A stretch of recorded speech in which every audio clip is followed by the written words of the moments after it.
Welcome to టీజీ5 roundup. ముందుగా headlines చూద్దాం. ఖైరతాబాద్ డీసీసీ అధ్యక్షుడు మోత రోహిత్ ప్రెస్ మీట్. పార్టీ బలోపేతానికి కార్యాచరణపై వివరాలు. ప్రజా సమస్యలపై కాంగ్రెస్ పోరాటం కొనసాగుతుందన్న హామీ. ఎన్నికల దిశగా శ్రేణులు ఐక్యంగా పనిచేయాలన్న పిలుపు. గాంధీ భవన్ లో వి హనుమంతరావు కీలక వ్యాఖ్యలు. ప్రజాస్వామ్య విలువల పరిరక్షణపై హితవు. కాంగ్రెస్ బలోపేతానికి ఐక్యత అవసరమన్న పిలుపు. పార్టీ భవిష్యత్ కార్యాచరణపై స్పష్టత.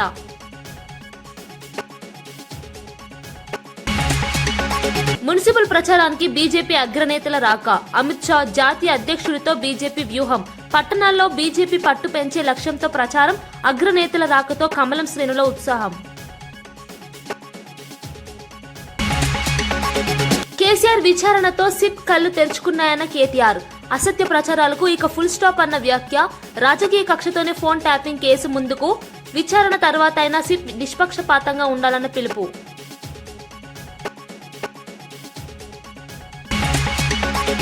ఇక వివరాలకు వెళ్తే నిర్మల్ జిల్లా ముథోల్ నియోజకవర్గంలో మున్సిపల్ తో పాటు రెవెన్యూ డివిజన్ కేంద్రంగా ఉన్న భైంసా పట్టణం ఒకప్పుడు విభిన్న సంస్కృతి సంప్రదాయాలు భాషలకు నిలయంగా నిలిచింది. తెలుగు, ఉర్దూ, మరాఠీ భాషలు మాట్లాడే ప్రజలు సామరస్యంగా నివసించేవారు. అయితే 1984 తర్వాత భైంసా పట్టణంలో పలు సందర్భాల్లో మతపరమైన గొడవలు చెలరేగాయి.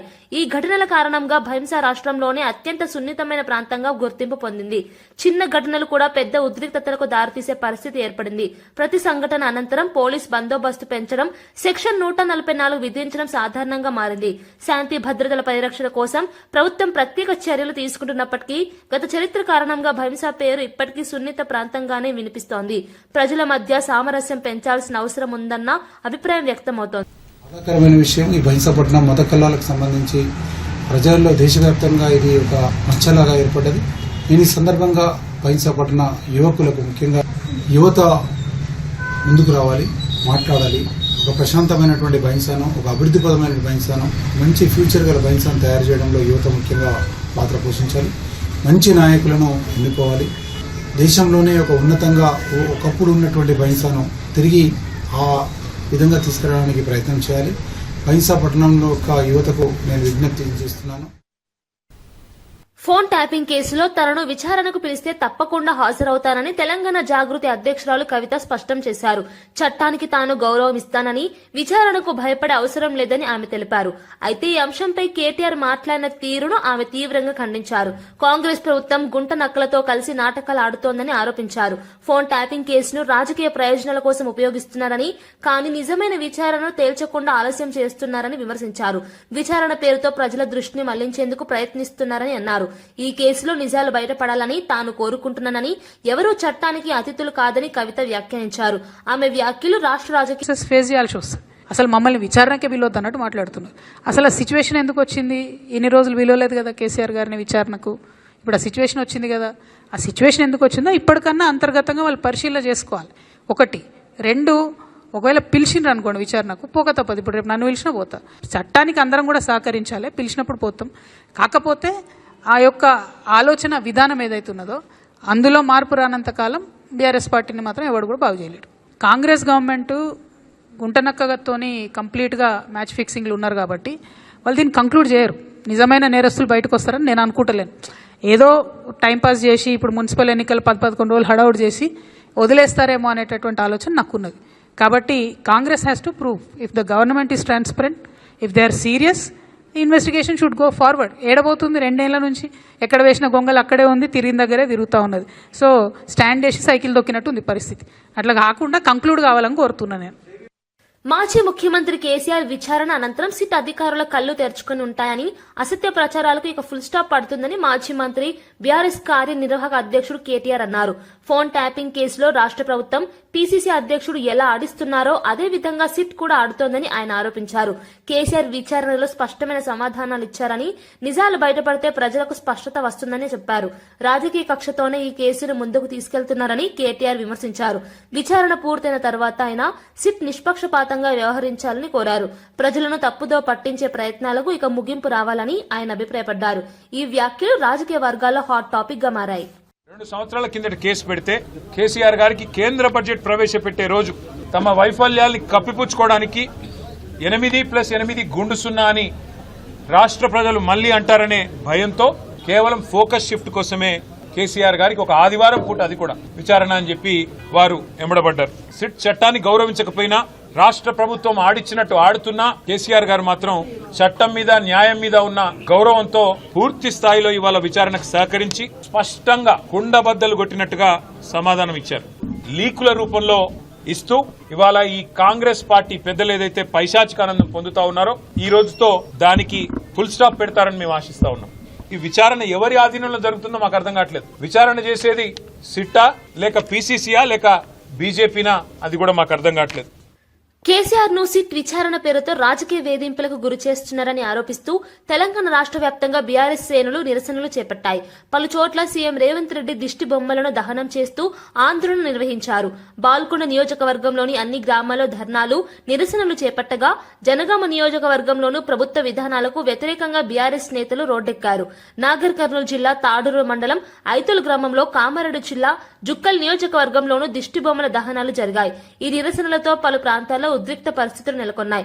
కాంగ్రెస్ ప్రభుత్వం కక్షపూరిత రాజకీయాలు చేస్తోందని బీఆర్ఎస్ నేతలు ఆరోపిస్తున్నారు. మరోవైపు ప్రభుత్వం చట్ట ప్రకారమే వ్యవహరిస్తోందని స్పష్టం.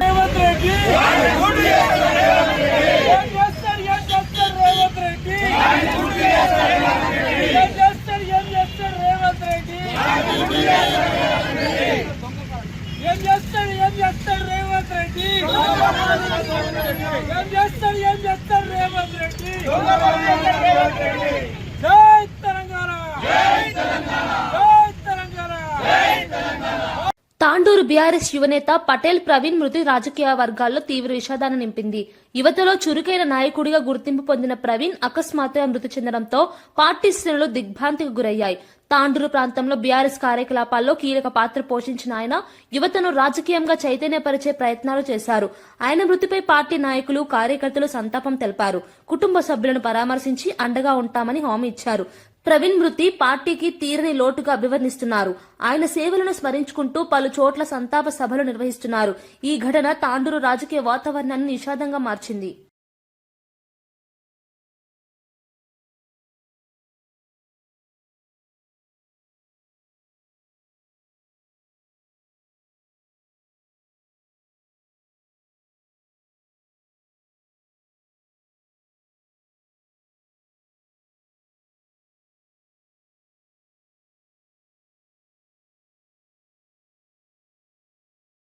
స్కేటింగ్ లో జాతీయ, అంతర్జాతీయ స్థాయిలో దూసుకెళ్తున్న ఇద్దరు చిన్నారులు అందరి దృష్టిని ఆకర్షిస్తున్నారు. తల్లిదండ్రులు, ఉపాధ్యాయుల ప్రోత్సాహంతో ఆటతో పాటు చదువులోనూ ప్రతిభ చూపుతున్నారు. ఈ ఇద్దరిలో ఒక చిన్నారి నాన్ స్టాప్ స్కేటింగ్ లో ప్రపంచ రికార్డు సొంతం చేసుకుని అరుదైన ఘనత సాధించాడు. మరో చిన్నారి లింబో స్కేటింగ్ లో తన సత్తాను చాటుతూ పతకాలు సాధిస్తున్నాడు. చిన్న వయసులోనే అంతర్జాతీయ వేదికలపై భారత జెండాను ఎగురవేయడం గర్వకారణమని కోచ్లు పేర్కొంటున్నారు. సరైన శిక్షణ, ప్రోత్సాహం ఉంటే గ్రామీణ ప్రాంతాల నుంచి కూడా ప్రపంచ స్థాయి క్రీడాకారులు వస్తారని ఈ చిన్నారులు నిరూపిస్తున్నారు. వారి విజయాలు మరెన్నో పిల్లలకు స్ఫూర్తిగా నిలుస్తున్నాయి. నేను స్టేట్ కాకినాడ వెళ్ళాను. నా స్పెషాలిటీ స్కేటింగ్ ఏంటంటే లింబో, లెగ్స్ స్ట్రెచ్ చేసి ఫైర్, గ్లాసెస్, కట్టింగ్, బ్లేడ్స్ కింద నుంచి వెళ్ళాను 15 metres in 9 seconds. 7.5 centimetres down నుంచి వెళ్ళాను. పుత్తూర్ వెళ్ళి ప్రాక్టీస్ చేసుకున్నాను.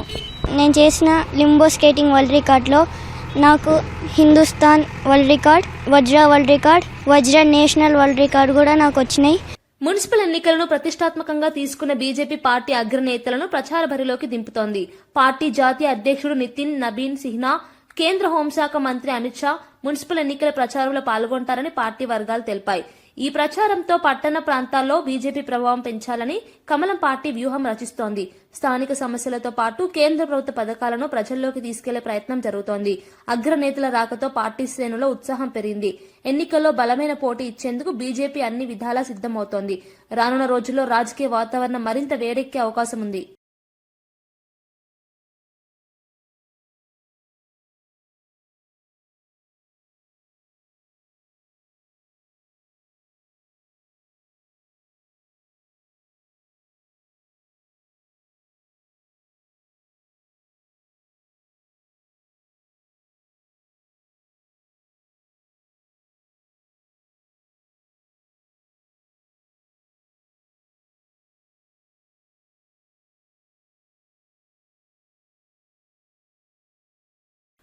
ఢోక్లాం ఘటనపై లోక్సభలో ప్రతిపక్ష నేత రాహుల్ గాంధీ ప్రస్తావనతో తీవ్ర దుమారం చెలరేగింది.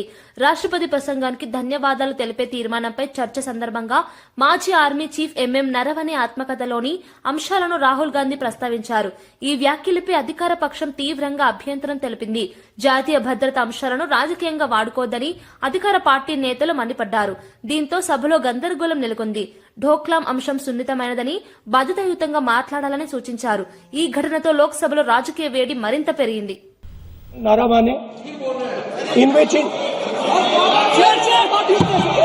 अध्यक्ष महोदय, पहले यह बताएं वह पुस्तक प्रकाशित हुई है कि नहीं हुई है?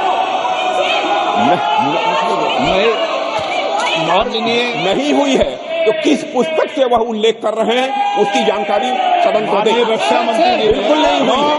मैं पूरे कॉन्फ्रेंस के साथ कहना चाहता हूँ, माननीय रक्षा मंत्री जी सदन में ऑथेंटिक बात बोल रहे हैं। वो ये बोल रहे हैं कि इस पुस्तक का प्रकाशन हुआ नहीं हुआ, उसका जवाब दे दें आप। और आप सदन के अंदर उन चीजों को मेंशन नहीं कर सकते। नो आप खुद वर्षों तक संसद सदस्य रहे, किताबों पर, अखबारों पर, उनकी कटिंग पर यहाँ पर चर्चा नहीं होती। मैं बोलता हूँ सर, आप सदन में विपक्ष के नेता हैं, आप बोले लेकिन वो विषय को बोलेंगे ये नरवणे जी की जो किताब है संबोधित करते हुए उसके बारे में एक्सपर्ट्स हैं, उसमें प्रधानमंत्री के बारे में, राजनाथ सिंह जी के बारे में क्लियरली कुछ लिखा है। मैं वो हाउस को बताना चाहता हूँ। जिस पुस्तक की यह बात कर रहे हैं, Honorable LOP just started the speech. He is trying to quote a magazine report. In this parliament, there are precedents to quoting a magazine. If anything is wrong, Radha Singh ji can reply after his speech, sir. Sir, they are disturbing the opposition leaders. अध्यक्ष जी, वो magazine की report है, नरवणे जी ने नहीं कहा, इतना बोल दे। एक बार रिपोर्ट पर बोले कि नरवणे ने नहीं कहा है। గాంధీ భవన్ లో మాజీ ఎంపీ వి హనుమంతరావు నిర్వహించిన ప్రెస్ మీట్ రాజకీయంగా ప్రాధాన్యం సంతరించుకుంది. రాష్ట్ర రాజకీయ పరిస్థితులు, కాంగ్రెస్ పార్టీ భవిష్యత్ కార్యాచరణపై ఆయన కీలక వ్యాఖ్యలు చేశారు. ప్రజాస్వామ్య విలువలను కాపాడాల్సిన అవసరం ఉందని హితవు పలికారు. కేంద్ర, రాష్ట్ర ప్రభుత్వాల విధానాలపై తన అభిప్రాయాలను స్పష్టంగా వెల్లడించారు. కాంగ్రెస్ పార్టీ బలోపేతానికి కార్యకర్తలు ఐక్యంగా పనిచేయాలని పిలుపునిచ్చారు.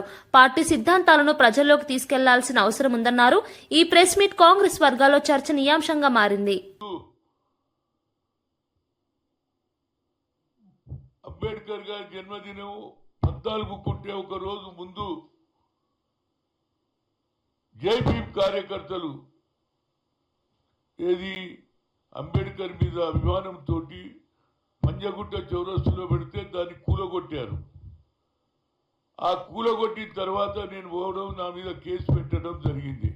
ఆ తర్వాత మళ్ళీ నేను కొత్త విగ్రహం తయారు చేస్తే దాన్ని కూడా ఎత్తుకుపోయి ఎన్నో ఏళ్ళు ఇప్పటికీ ఇంకా ఏది కేసులు నడుస్తుందో కానీ అంబేద్కర్ స్టాచ్యూ ఇవ్వడం జరిగింది. మరి అంబేద్కర్ను అవమానం చేసినటువంటి వాళ్ళు మీరు ఇవాళ కక్ష సాధింపు, ఆత్మగౌరవం అంటే అది ఎంతవరకు? అదే కాకుండా గతంలో ఏదైతే తెలంగాణ పార్టీలో కాంగ్రెస్ అధ్యక్షుడైన రేవంత్ రెడ్డిని కూడా ఏదో మా ఫామ్ హౌస్ మీద ఏదో చేసిండని కేసు పెట్టి ఆయనను అక్కడి నుంచి చక్కగా ఏది గాంధీ భవన్ లో ఖైరతాబాద్ డీసీసీ అధ్యక్షుడు మోత రోహిత్ నిర్వహించిన ప్రెస్ మీట్ లో పలు రాజకీయ అంశాలపై ఆయన స్పందించారు. పార్టీ బలోపేతం కోసం చేపట్టబోయే కార్యక్రమాలపై వివరించారు. ప్రజా సమస్యలపై కాంగ్రెస్ పార్టీ పోరాటం కొనసాగిస్తుందని తెలిపారు. రాష్ట్ర ప్రభుత్వ విధానాలను ప్రజల్లోకి తీసుకెళ్లే బాధ్యత కార్యకర్తలదేనని అన్నారు. రానున్న ఎన్నికలను దృష్టిలో పెట్టుకుని పార్టీ శ్రేణులు సమన్వయంతో పనిచేయాలని సూచించారు. ఖైరతాబాద్ నియోజకవర్గంలో పార్టీ కార్యకలాపాలను మరింత విస్తరించనున్నట్లు తెలిపారు. ఈ ప్రెస్ మీట్ స్థానిక కాంగ్రెస్ నాయకుల ఉత్సాహాన్ని నింపి లేకపోతే దేశానికి వ్యతిరేకంగా వివరిస్తున్నటువంటి వాళ్ళ ఫోన్లు, లేకపోతే నక్సలైట్ల ఫోన్లు, వారి కార్యాచరణ తెలుసుకోనికే, వారి కదలికలు తెలుసుకోనికే చేస్తారు. మరి ఈ మొనగాడు ఎవరి ఫోన్లు ట్యాప్ చేసిండండి? ప్రతిపక్ష నాయకులవి, పోలీస్ అధికారులవి. సరే, ప్రతిపక్ష నాయకులవి ట్యాప్ చేస్తుండంటే మేము చేస్తున్న తప్పుడు పనుల మీద ప్రజల తరఫున పోరాడుతుండ్రు, వీరికి ఎవరెవరు మరి ఇన్ఫర్మేషన్ ఇస్తున్నారని తెలుసుకోనీకే ట్యాప్ చేసింది అనుకుందాం. కానీ సిగ్గు లేకుండా ఎంతోమంది సెలబ్రిటీలవి, మొగుడు పిల్లలవి, అంటే దీనికంటే నీచానికి ఇంకా దిగజారలేము అన్న ప్రతిసారి ఇంకా ఎక్కువ దరిద్రపు పనులు ఈ కేసీఆర్ కానీ కేటీఆర్ కానీ చేసిరని చెప్పేసి మనం అందరం కూడా మీడియా కథనాల ద్వారా చూసినాం. ఈ ఫోన్ ట్యాపింగ్ కోసం అందరూ సహకరించారని తెలిసి వేరే అధికారుల మీద నమ్మకం లేక తన కులపోళ్లను, చుట్టాలను, ప్రభాకర్ రావుని ఇంటెలిజెన్స్ చీఫ్గా నియమించుకొని ప్రణీత్ రావు అనే ఒక అధికారి 2007లో ఒక ఎస్ఐ ర్యాంక్ అధికారికి ప్రమోషన్, జనరల్గా ఒక ఎస్ఐ ర్యాంక్ అధికారికి ప్రమోషన్ ఇవ్వాలంటే ఉగ్రవాదుల మీద అలుపెరుగని పోరాటం చేసి తన ప్రాణాలకు తెగించి పోరాడిన వాళ్ళకి ఇస్తారు, లేకపోతే నక్సలైట్లతోని ప్రాణాలకు తెగించి పోరాడిన వాళ్ళకి ఇస్తారు. మరి ఈయన ఏం చేసిండండి? కేవలం ఈ ఫోన్ ట్యాపింగ్ని పర్యవేక్షించాలే, వేరే వాళ్ళ మీద నమ్మకం లేక తన సొంత పోడు కావాలని చెప్పేసి ఈ ప్రణీత్ రావు అనే ఒక ఎస్ఐకి ప్రమోషన్ ఇచ్చి డిఎస్పీ చేసి తనకి బాధ్యత అప్పచెప్పడం జరిగింది. భుజంగరావు, రాధాకిషన్ రావు అంటే ఈ వ్యవస్థలో ఈ ఫోన్ ట్యాపింగ్ కుంభకోణాన్ని తన నమ్మకస్తుల చేతిలోనే పెట్టాలని చెప్పేసి ఈ అధికారులకు ఈ బాధ్యత అప్పచెప్పడం జరిగింది. మీరు నిజంగా ఎటువంటి తప్పు చేయకపోయి ఉంటే మీ అధికారం కోల్పోయిన వెంటనే హార్డ్ డిస్కులను విరగ్గొట్టి మూసిలో ఎందుకు వేయాల్సి వచ్చిందని చెప్పేసి ఈరోజు నేను మిమ్మల్ని ప్రశ్నిస్తున్నా.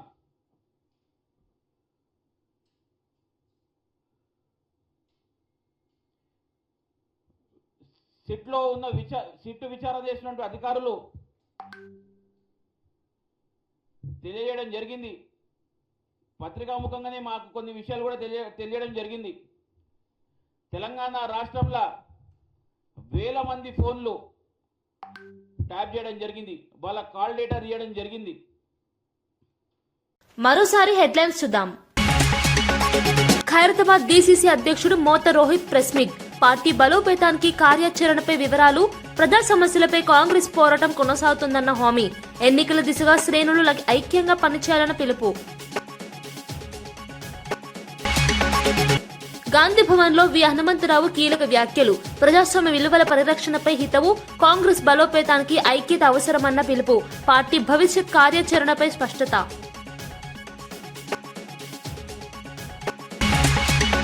మున్సిపల్ ప్రచారానికి బీజేపీ అగ్రనేతల రాక. అమిత్ షా జాతీయ అధ్యక్షుడితో బీజేపీ వ్యూహం. పట్టణాల్లో బీజేపీ పట్టు పెంచే లక్ష్యంతో ప్రచారం. అగ్రనేతల రాకతో కమలం శ్రేణుల ఉత్సాహం. కేసీఆర్ విచారణతో సిట్ కళ్లు తెరుచుకున్నాయన్న కేటీఆర్. అసత్య ప్రచారాలకు ఇక ఫుల్ స్టాప్ అన్న వ్యాఖ్య. రాజకీయ కక్షతోనే ఫోన్ ట్యాపింగ్ కేసు ముందుకు. విచారణ తర్వాత అయినా సిట్ నిష్పక్షపాతంగా ఉండాలన్న పిలుపు.